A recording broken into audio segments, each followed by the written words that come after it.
حکومت کی youth loan scheme کا حکم۔ ساجد صاحب اسلام آباد سے پوچھتے ہیں، گورنمنٹ نے ابھی جو یوتھ لون پروگرام شروع کیا ہے، کیا ہم اس سے قرضہ لے سکتے ہیں جبکہ ملک کے حالات بھی صحیح نہیں ہیں؟ کیا اس سے پیسے لے کر ہم کوئی بزنس شروع کر سکتے ہیں؟ نہیں کر سکتے بھائی، اس میں آپ کو سود دینا پڑتا ہے، سودی ایگریمنٹ ہے، بالکل حرام ہے۔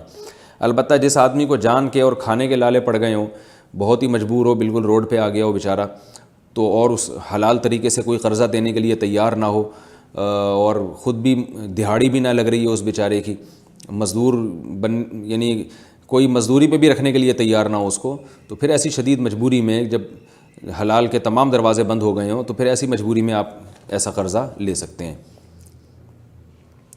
میوچل فنڈز میں انویسٹمنٹ کرنے کا حکم۔ کامران صاحب کراچی سے پوچھتے ہیں، کیا انویسٹمنٹ کمپنی میں میوچل فنڈ میں انویسٹ کر کے اس سے نفع حاصل کر سکتے ہیں یا نہیں؟ نہیں کر سکتے، کیونکہ جو اس میوچل فنڈز والی کمپنیاں ہیں یہ مضاربت کے شرعی اصولوں کا خیال نہیں کرتی۔ البتہ جو کوئی ایسی کمپنی ہو جس میں کوئی باقاعدہ شرعی ایڈوائزر ہو جو نگرانی کر رہا ہو کہ یہ شریعت کے مطابق مضاربت ہو رہی ہے، یا اسلامک بینکوں کے جو میوچل فنڈز ہوتے ہیں ان میں انویسٹمنٹ آپ کر سکتے ہیں، جیسے میزان بینک ہے یا بینک اسلامی وغیرہ۔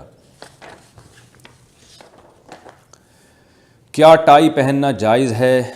ٹائی پہننا جائز ہے یا نہیں؟ عاطف اسلم مانسہرہ سے۔ دیکھیں، علماء نے ٹائی کے ناجائز ہونے کا فتویٰ دیا تھا، کیونکہ یہ اس زمانے میں غیر مسلموں کا لباس تھا، مسلمان پہنتے ہی نہیں تھے۔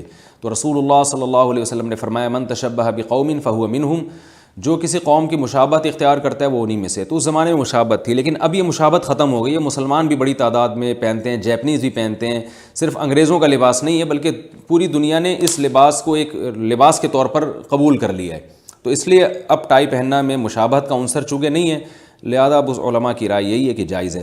البتہ بہتر یہی ہے کہ آپ کا جو اپنا کلچر ہے آپ اسی کو فالو کریں۔ پاکستان میں شلوار قمیض کا رواج ہے، عربوں میں جبے کا رواج ہے، تو اپنے کلچر کو پروموٹ کرنا چاہیے، یہی ہمارے لیے زیادہ بہتر ہے۔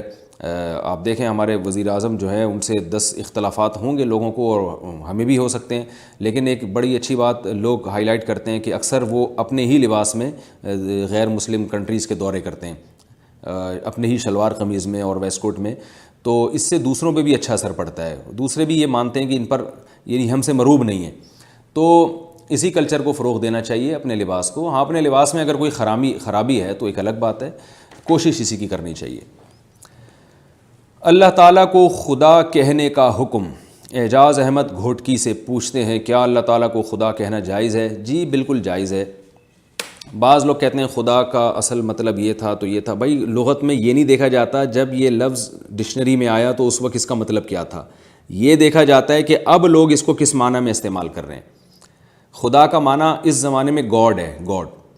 ہاں، بعض لوگ یہ اشکال کرتے ہیں کہ یہ تو اللہ تعالیٰ کے 99 ناموں میں سے نام ہی نہیں ہے، تو اللہ تعالیٰ کے جو 99 صفات قرآن مجید میں بیان کی گئی ہیں تو بہتر تو یہی ہے کہ اللہ کو انہی ناموں سے پکارا جائے، الرحمن الرحیم ہے، قدوس ہے، سلام ہے، المہیمن ہے، تو یہ انہی ناموں سے، الرحمن ہے۔ اسی طرح اللہ نے اپنے لیے اللہ کا لفظ استعمال کیا، لیکن خدا کا لفظ کا استعمال بھی غلط نہیں ہے، اس لیے کہ خدا کا مطلب ہوتا ہے معبود، الہ۔ آپ اس کی اجزائے ترکیبی میں نہ جائیں کہ جب یہ تھا تو یہ، بعض لوگ یہ کہتے ہیں کہ یہ اس سے نکلا ہے فارسی کے فلاں لفظ، بھائی نکل کے اب کس معنی میں استعمال ہو رہا ہے یہ دیکھا جائے گا۔